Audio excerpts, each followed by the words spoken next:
Como é uma vítima depois do relacionamento narcisista? Neste vídeo nós vamos traçar o retrato da vítima. Como é que muitas pessoas acabam por desenvolver transtornos, doenças, patologias várias, quer psicológicas, quer físicas, depois de viverem anos submersos neste tipo de relacionamentos abusivos e tóxicos, como são os que são realizados com narcisistas. Se pudéssemos comparar uma vítima de narcisismo a uma cidade, nós compararíamos com uma cidade pela qual passou um grande furacão, um terremoto que vitimou muitos habitantes. A extensão do estrago, da dilapidação, é imensa.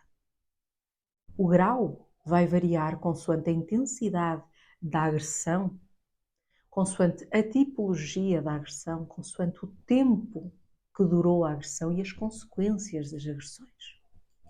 Então nós não vemos aqui duas vítimas iguais, mas podemos traçar algo em comum, uma linha em comum. Há vítimas extremas, há vítimas mais subtis, mais leves. A capacidade de recuperação é diferente. Não basta nós nos libertarmos das amarras de um narcisista.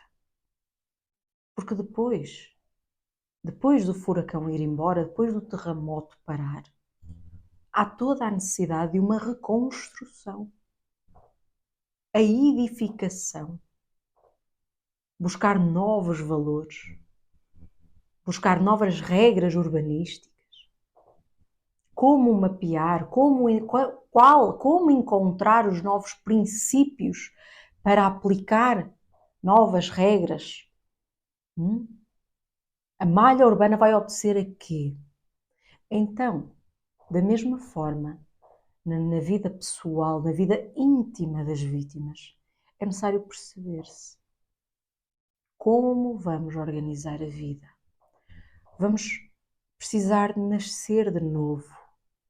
Vamos precisar sair dos escombros, limpar tudo aquilo que foi destruído. Fazer esse registro, fazer esse luto e então, posteriormente, levar a cabo uma obra de edificação, de recuperação, para então transformar aquilo numa cidade vivente novamente. Se ainda não me conheces, eu sou Iris Leite e este é o canal da Escola da Consciência. Aqui sempre vamos falar sobre desenvolvimento pessoal, psicologia, filosofia iniciática e esoterismo. 4 pilares para te ajudar a desenvolver-te no ser integral que tu és. Nem todas as vítimas têm consciência de que ao sair do relacionamento com um narcisista, elas precisam de levar a cabo uma recuperação. Não só apenas uma recuperação, mas também uma reforma absoluta dos valores prévios que elas traziam. Porque, afinal, elas deixaram-se ser vítimas. E, não utilizando esta frase para culpar vítimas, atenção, mas para sublinhar a importância de não se deixar ser vítima. E, portanto, da necessidade que há de trabalhar profundamente este aspecto da submissão, de dar o poder ao outro, de permitir-se, de aceitar, de tentar cooperar com o plano do outro, muitas vezes subtil. Então, a necessidade de estar atento a isto posteriormente em qualquer tipo de relacionamento. A maior parte das vítimas de narcisismo são pessoas benignas, que confiam facilmente. Não estão constantemente a monitorizar o outro, na expectativa de encontrar uma falha comportamental, psicológica. Não andam em busca de qualquer coisa, num pensamento estratégico, num jogo psicológico. São pessoas benignas, são pessoas que vivem a partir de um estado natural de ser. O grande problema é quando encontram alguém que é completamente o oposto. Vivem constantemente a medir o outro, a monitorizar o outro, as falas, os gestos, a linguagem não verbal. Portanto, esta tendência que algumas pessoas têm de constantemente focar o outro numa tentativa de descortinar, de entender, de perceber, de tentar manipular posteriormente com tudo isso o outro, é um problema. E quando isto ocorre, quando estes dois extremos opostos se encontram, um tenta manipular o outro, um tenta ter poder sobre o outro. E funcionam assim as relações narcisistas. O problema é quando o agressor vem assim a exercer poder sobre a vítima e a vítima permite que ele tenha este poder. Uma das características principais que nós vemos em quase todas as vítimas de narcisismo é a falta de identidade. A perda da noção de si, ou porque estas vítimas, elas são vítimas, então elas podem já ser predispostas a um estado de vítima, podem previamente nunca ter tido sequer a noção de eu. Independentemente disto, depois de uma relação narcisista, há sempre prejuízo da identificação do eu. Então, quando eu falo aqui em identificação do eu não falo num sentido espiritual, não falo no sentido de supraconsciência, de eu superior. Eu falo apenas no sentido egóico do termo persona, personalidade. Eu aqui, na matéria, eu aqui, como ser humano com uma alma, pura e simplesmente a viver uma existência. Esta ideia de identificação com algo, com aquilo que comporta, o que me define enquanto indivíduo, precisa de estar intacto. Quando não está intacto, por traumas, abuso e uma outra série de fatores, a nossa vida vai sofrer um prejuízo imenso. Porque a partir do momento que não há noção de eu não vou poder fazer nada na minha vida, porque tudo o que eu fizer, deveria estar alinhado com aquilo que eu penso de mim, aquilo que eu sei que sou. Quando eu não sei o que sou, qualquer coisa me serve. E este qualquer coisa me serve vai enredar a minha vida numa teia, num emaranhado de nós que só vão trazer prejuízos e consequências. Então é uma vida com os nós desatados que nós queremos. A noção de eu é algo absolutamente imperativo numa vida. Então saber quem se é, saber as linhas guias, as linhas mestras do que é ser eu, é essencial. E as vítimas de narcisismo têm quase todas elas prejuízos na função, na noção de ser o que se é. Porquê? Porque o abuso narcisista, ele baseia-se numa relação de dependência. Quando a vítima, ela permite isto ou vê-se enredada sem conseguir desenvencilhar-se por múltiplos fatores, ela entra num estado de vulnerabilidade tal, de fragilidade tal, ela entrega o poder para o agressor. Seja para minimizar os atos de agressividade dele, porque se ela estivesse nessa de resistência, iria favorecer ele continuar a exercer mais força na agressão. Então, como forma de sobrevivência, ela tenta fazer o que o agrada, ou pelo menos não oferecer tanta resistência. Isto é um meio de sobrevivência. Então, neste estado de vulnerabilidade absoluta ao longo do tempo e ao longo de várias investidas, de vários tipos de abuso, ao longo desta relação com o narcisista, a pessoa vai perdendo a sua identificação. Ela sai do espaço de identidade. Ela entrega isso para ele. Então, ele toma as decisões. Ele escolhe. Ele manda. A partir do momento em que a vítima entra num ponto de não existência, nada do que eu falo importa, nada do que eu penso importa, nada do que eu sou importa. Entra num estado de niilismo, entra num estado de crise existencial. E é neste ponto de crise existencial que muitas vezes nós encontramos as vítimas. Elas conseguiram libertar-se do narcisista, elas avançaram a sua vida, mas por dentro elas mantêm-se completamente vazias, esventradas. Elas foram sequestradas de si mesmas.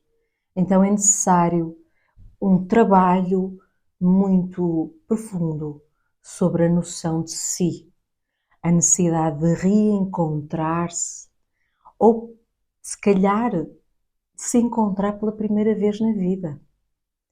Porque, como falei, a condição de vítima já pressupõe uma falta de eu, uma tendência a olhar o outro de uma forma maior, mais superlativa, não é?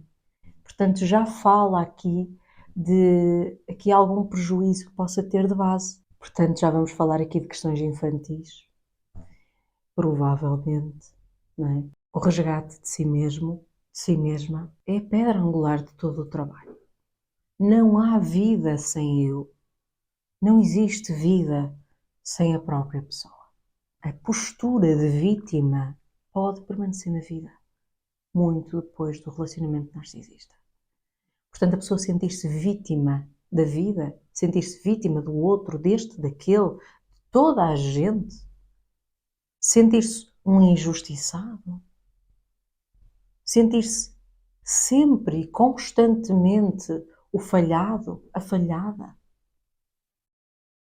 Isto, essa sensação de ser vítima, uma postura que a pessoa não consegue despir ao longo da vida. Isto precisa de ser literalmente redefinido, literalmente mudado, transformado. Mas é uma caminhada. A pessoa vai paulatinamente, bloquinho a bloquinho, precisar de construir isto terapeuticamente. As vítimas de narcisismo também podem apresentar uma outra coisa: a dificuldade de confiar no outro. A partir do momento em que vivem uma relação altamente traumática como a que se tem com o narcisista, ter uma relação com alguém, seja ela de que tipo for, lidar com o outro, pode se tornar muito, muito, muito desafiante. Porquê? Porque começamos a detectar no outro determinadas características, determinadas expressões. Temos receio de que possamos ser parte do jogo, algum jogo psicológico, e temos medo de regressar a uma trama, a um thriller psicológico como é aquele que se vive com os narcisistas. Então, a ideia aqui de lidar com alguém que possa ter como intenção fazer de nós vítimas novamente, põe-se, coloca-se na tarde. E coloca-se na tarde porque temos medo de que isso volte a acontecer, volte a suceder. No entanto, a confiança no mundo, a confiança no outro, naturalmente é abalada. E é abalada, e precisa de ser abalada naturalmente, para quê? Para que o nosso senso de proteção aumente. Portanto, tem um efeito protetor, tem um efeito de proteção, de sobrevivência, e é natural em nós. Portanto, existe uma utilidade em isto ser assim. Claro que é testemunho de um abuso, claro que nos dificulta criar vínculo posterior a uma relação com o narcisista, mas ainda assim também evita metermos-nos noutra furada. E esse é o ponto importante da questão, é, com medo de evitarmos uma situação semelhante, acabamos por não nos envolver com mais ninguém.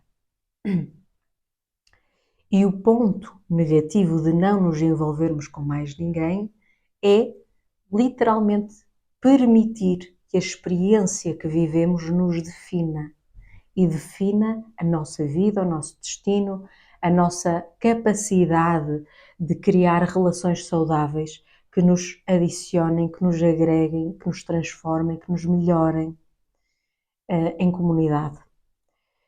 E esse é o ponto negativo da questão.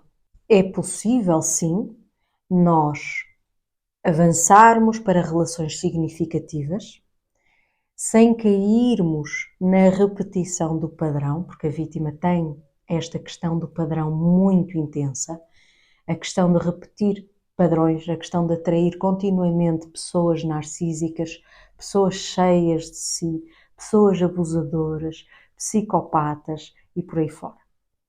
Então, sim, temos de ter cuidado com essa circunstância que pode acontecer. E tudo isso deve ser trabalhado a partir da noção de eu, a partir de quando eu sei quem sou, eu sei também selecionar a partir do lugar da onde eu me dou. Portanto, a forma como eu lido com o mundo vai depender da forma como eu sei quem sou. Senão vai ser muito indiscriminado. E tudo aquilo que é altamente indiscriminado normalmente vai dar asneira. Não é raro a vítima apresentar uma hipersensibilidade emocional. É uma vítima que viveu muitos ataques, viveu situações traumáticas, inúmeras situações diferentes. Todas elas acabaram por torná-la reativa emocionalmente. Estes gatilhos podem ser disparados por inúmeros tipos diferentes de estímulos.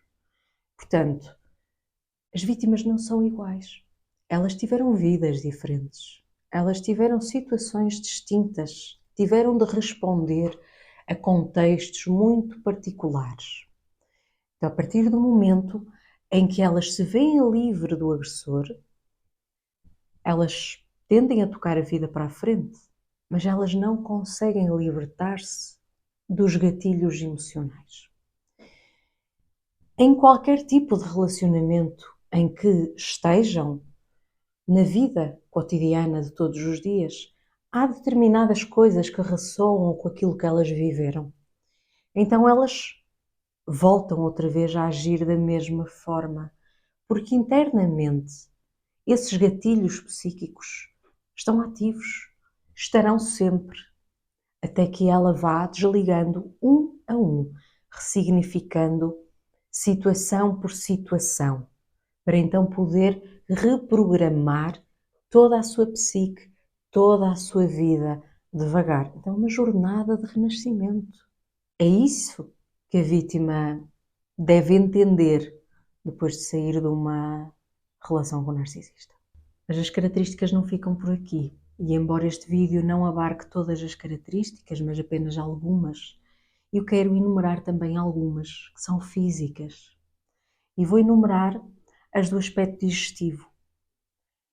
Pessoas que viveram situações narcisistas têm também uma propensão maior para problemas digestivos. As emoções, a sobrecarga emocional, o acúmulo de stress, tudo isto acaba por se repercutir no nosso corpo físico e vai se repercutir de inúmeras formas. Aquilo que a pessoa tiver mais tendência ou mais fragilidade acaba por se ressentir. Mas o estômago e o sistema gastrointestinal é o nosso segundo cérebro e trata também a nível energético do aspecto emocional. Portanto, é uma parte que acaba por levar com toda esta sobrecarga emotiva, com todo este débito. Então nós vemos aqui o aspecto gastrointestinal muito associado à parte emocional. Não é raro, em questões simples de alguma irritação, de algum nervosismo, dar ali uma dor de barriga, dar ali uma cólica, dar ali uma indigestão. Então isto, naturalmente no dia a dia, traduz-se de uma forma muito simples. mas depois, ao longo do tempo, com grande carga emocional, com grande pesar, com grande sofrimento, então nós podemos ver sim que o débito pode ser maior e pode até gerar problemas crónicos. Não é raro isso acontecer nas pessoas que sofrem determinados traumas, os períodos de stress, períodos que demandam muito da pessoa, levam a doenças, levam ao enfraquecimento do corpo, baixam o sistema imunitário e pressupõem ali uma demanda energética muito, muito grande, uma drenagem energética que leva, claro, a doenças físicas, mentais e por aí fora. Problemas de pele também podem ocorrer nas vítimas de narcisismo, sobretudo quando a ideia de eu, a noção de eu, está submetida a uma ideia de vergonha, a uma ideia de culpa, a uma ideia de raiva. Portanto, estas emoções que estão provavelmente muito internalizadas na vítima, elas podem somatizar-se através da pele, seja através de doenças crónicas, seja através de problemas momentâneos que vão e voltam. Portanto, a pele aqui acaba por ser o testemunho, não é? Uma petição de ajuda, de auxílio, porque está a comunicar, a externalizar para a sociedade, para o mundo, essa irritação, essa raiva, essa culpa, essa vergonha, essa ideia de sujidade que a pessoa simbolicamente pensa de si. E o cansaço, a exaustão, dores no corpo, como a fibromialgia, em que transmitem a falta de força, a falta de energia que a pessoa tem para lidar com a vida, lidar com as tarefas cotidianas. A pessoa entrou num burnout interno tão profundo, tão grande, tão intenso, que estar acordado o tempo de um dia se torna difícil, que subir mais um lance de escadas torna-se impossível, fazer uma tarefa cotidiana torna-se literalmente o inferno. A partir deste momento nós percebemos que a pessoa doou mais do que aquilo que podia. Ela já não tem reserva. Então a pessoa sente-se a partir de um ponto de dor profunda. Ela transmite, ela somatiza toda a dor psíquica através do seu corpo. Então tudo dói. As dores podem passar momentaneamente, mas elas regressam. E elas só passarão a partir do momento em que a pessoa ressignificar as experiências dolorosas que ela teve. A partir do momento em que ela puder curar, em que ela puder restaurar a sua capacidade, a sua competência de gerar energia, a partir dessa mudança psíquica. É difícil entender a vítima de narcisismo quando nós não somos vítimas, porque não conseguimos compreender como alguém consegue permitir que outro alguém tenha mais importância e mais responsabilidade sobre a própria vida do que a própria pessoa. Como pode alguém não lutar por si? Como pode alguém abdicar dos seus direitos como ser humano? Como pode alguém permitir que o outro a humilhe? Tudo isto acontece na vida de alguém que é uma vítima ou que foi uma vítima. Libertar-se da condição de vítima é essencial para se ter o rumo da vida na mão, para se conseguir reconstruir, para se conseguir seguir adiante, fazer com que a vida valha a pena. Não é uma condição última, não é uma condição de fracasso na vida. Ser vítima traz também o quê? Aprendizado. Traz um grande aprendizado. Principalmente o aprendizado de quem não se quer ser, não se quer voltar a ser. Então este aprendizado, este choque de realidade que toda a vítima acaba por ter e na jornada que ela precisa de traçar, ela precisa de seguir um caminho de reconstrução. Toda a vítima acaba por saber muito de liberdade porque viveu uma experiência de prisão emocional. Então aqui neste vídeo acabamos por falar de algumas características que todas as pessoas que passam por um relacionamento narcisista acabam por ter. A maior parte dessas pessoas vão sofrer situações físicas, vão apresentar patologias físicas e principalmente psíquicas, emocionais. É a partir deste ponto que nós podemos sim fazer um caminho de ressignificação, uma jornada de resgate do próprio valor, da própria identidade, da própria meta, missão de vida. Portanto, é necessário sim que as vítimas se apercebam que estão ainda numa condição de vítima, mesmo depois da libertação do narcisista. Porque repare-se, o narcisismo não termina com o narcisista. Ele está vivo dentro da vítima. Ele continua a pedir outro abusador. Quando a vítima consegue entender que matou simbolicamente a vítima em si, ela pode ter a certeza que não vai atrair mais nenhum abusador e que vai ser dona e senhora da sua vida. Esta vítima nunca mais será vítima. Poderá ser a dona do seu destino, a partir de agora. E para terminar este vídeo, eu gostaria de vos ler um poema do livro Quem me retirou de mim, do Padre António de Melo, que eu estimo bastante. E o poema é em honra de todas as vítimas de narcisismo. E então aqui vai. Somente depois de ter andado por terras estranhas é que pude reconhecer a beleza da minha morada. A ausência mensura o tamanho do local perdido. Evidencia o que antes estava oculto, por força do costume. Olhei minha mãe como se fosse a primeira vez. Olhei como se eu voltasse a ser criança pequena, a descobrir-lhe as feições tão maternas. Abri o portão principal como quem abria um cofre que resguardava valores incomensuráveis. As vozes de todos os dias estavam reinauguradas. Deitei-me no colo da minha mãe como se quisesse realizar a proeza de ser gerado de novo. As suas mãos sobre os meus cabelos pareciam devolver-me a mim mesmo. Mãos com poder de sutura existencial. Era como se o gesto possuísse voz. Era como se o gesto possuísse voz, capaz de me dizer: dorme, meu filho, porque enquanto você dormir, eu lhe farei de novo. Dorme, meu filho, dorme.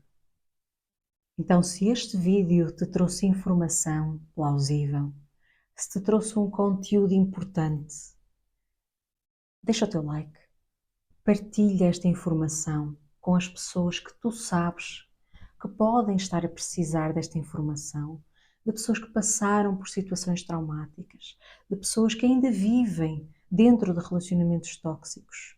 Partilha nos teus grupos, partilha com a tua família, partilha com pessoas que tu sabes que vai ser importante.